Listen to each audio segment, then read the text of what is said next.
The House Ethics Committee released reports on some of its ongoing investigations today, including its finding that Representative Alexandria Ocasio-Cortez, DNY, violated House rules by impermissibly accepting a gift of free admission to the 2021 Met Gala for her partner, and by failing to pay full fair market value for some of the items worn to the event. The committee did not find evidence that Representative Ocasio-Cortez intentionally underpaid for any goods or services received in connection with the Met Gala, the bipartisan committee wrote. In many instances, the Congresswoman relied on the advice of counsel in determining appropriate payment amounts. However, the committee did find evidence suggesting that the designer may have lowered costs in response to statements from Representative Ocasio-Cortez's staff, and that payments to vendors were significantly delayed and, in several cases, did not occur until after OCC initiated its investigation. The committee recommended that Ocasio-Cortez make additional payments of personal funds to compensate for the fair market value of certain expenses. House Ethics Committee says OC needs to pay for some Met Gala gifts, continued. Additionally, the committee released a report on Representative Mike Kelly, RPA, finding that his wife may have purchased stock based on confidential or material non-public information that Representative Kelly had learned during his official job duties.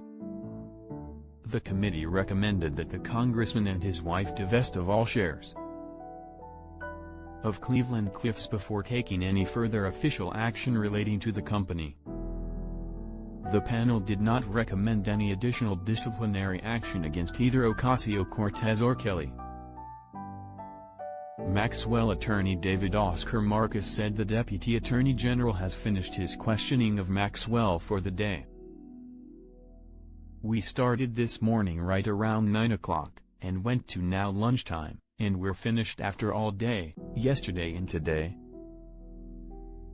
Ghislaine answered every single question asked of her over the last day and a half. She answered those questions honestly, truthfully, to the best of her ability. She never invoked a privilege.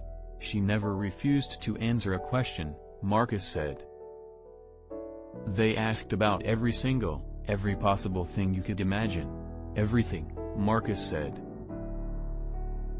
It was unclear whether Blanche intends to question her further. Marcus said he did not know whether the discussions would have any impact on her case. Trump, European Commission President to hold trade talks in Scotland on Sunday. European Commission President Ursula von der Leyen said she will hold trade talks with Trump in Scotland on Sunday. U.S. stocks jumped to the highs of the day on the news. Together, the EU's 27 nations are America's largest trading partner. Von der Leyen also said she spoke to Trump today and they had a good call. Earlier this month, Trump threatened to hit the EU with a 30% tariff. White House keeps pressure on Fed Chair Powell day after Trump appeared to back off. Hours after Trump appeared to take the temperature down with Fed Chair Jerome Powell, the White House on Friday resumed its attacks on the central bank chief and its headquarters renovation. After touring the central bank's main office on Thursday afternoon, Trump told reporters that he wouldn't consider the construction project a fireable offense for Powell. "I feel good about it," Trump said about his relationship with the Fed chair.